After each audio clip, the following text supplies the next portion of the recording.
আমি প্রতিনিয়ত যখন আমার ল্যাব থাকতো বা ইউনিভার্সিটিতে পরীক্ষা থাকতো তো যেতাম। তো যাওয়ার সময় যেই রাস্তা দিয়ে গুলিস্তান দিয়ে যেতাম সেখানে না কসাইখানা ছিল। তো আমি যাওয়ার পথে দেখতাম যে কিছু ছাগলের ওখানে কেটে অর্থাৎ মাংস বিক্রি করার জন্য রেখে দেওয়া হয়েছে, আর কিছু ছাগল পাশে দাঁড়িয়ে পাতা খাচ্ছে।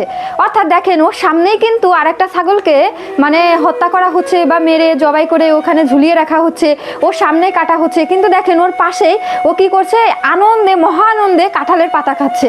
তো আমার মাঝে মাঝে জ্যাম পড়তো, তো না দেখতে চাইলেও এটা দেখা লাগতো।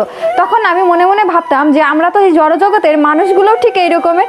অর্থাৎ আমাদের এই জড়জগতে আশেপাশে দেখেন কেউ রোগে কষ্ট পাচ্ছে, কেউ পারিবারিক মানে কলহে কষ্ট পাচ্ছে, কেউ সাংসারিক কষ্ট পাচ্ছে, কেউ সন্তানের থেকে দুঃখ পাচ্ছে, কেউ সন্তান নেই বলে দুঃখ পাচ্ছে, কেউ বিয়ে হয়ে কষ্ট পাচ্ছে, কেউ বিয়ে না হয়ে কষ্ট পাচ্ছে। অর্থাৎ কেউ পড়ালেখা ভালো করেও মানে কষ্ট পাচ্ছে, কেউ ভালো না করে কষ্ট পাচ্ছে। অর্থাৎ আমাদের জীবনে আমরা চারপাশেই কিন্তু কোনো না কোনোভাবে কেউ অসুখী বা অসুখে আছি, ঠিক আছে। তারপরেও দেখেন ওই যে ছাগলের মতো আমরা সবসময় নিজেকে খুশি করার চেষ্টা করছি। অর্থাৎ আমরা জানি যে এই পৃথিবীটাই হচ্ছে একটা দুঃখালয়ম। অর্থাৎ এই পৃথিবীতে আপনি যখন জন্মেছেন তখন দুঃখ কষ্ট আপনাকে কিন্তু ভোগ করতেই হবে।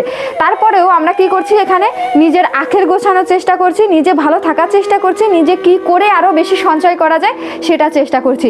কিন্তু এটা কল্পনা করছি না যে আমার পাশের মানুষটা যেভাবে জ্বলছে পড়ছে একসময় আমাকেও এভাবে জ্বলতে পড়তে হবে, কারণ এটাই হচ্ছে প্রকৃতির নিয়ম।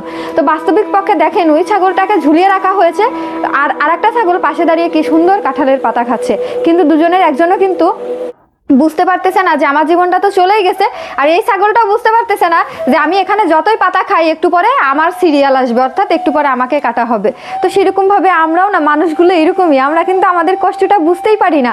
তো আমি ওখানে দাঁড়িয়ে দাঁড়িয়ে এটা অনুভব করছিলাম। তো তখন ভাবলাম যে আসলে এই জিনিসটা আমি মানুষকে বুঝাতে পারি যে আপনারা কখনো এটা কল্পনা করে দেখেছেন কখনো কোনো কসাইখানার সামনে দাঁড়িয়ে যে আসলেই তো যে একটা এখানে হত্যা করে ঝুলিয়ে রাখা হয়েছে বা কেটে ঝুলিয়ে রাখা হয়েছে, আর একজন পাশে দাঁড়িয়ে ছাগলের মতো এরকম খাচ্ছি।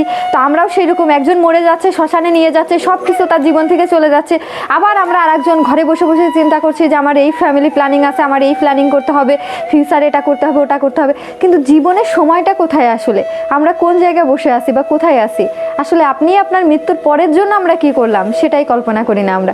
আসলে আমরাও কিন্তু বাস্তবিক জীবনে ছাগলের মতোই অবস্থায় আছি। অর্থাৎ আমরাও এখানে বসে বসে পাতা খাচ্ছি আর নিজের জায়গায় মনে করছি যে আমি ভালো আছি, কিন্তু একটু পরেই আমার সিরিয়াল। রাধে রাধে।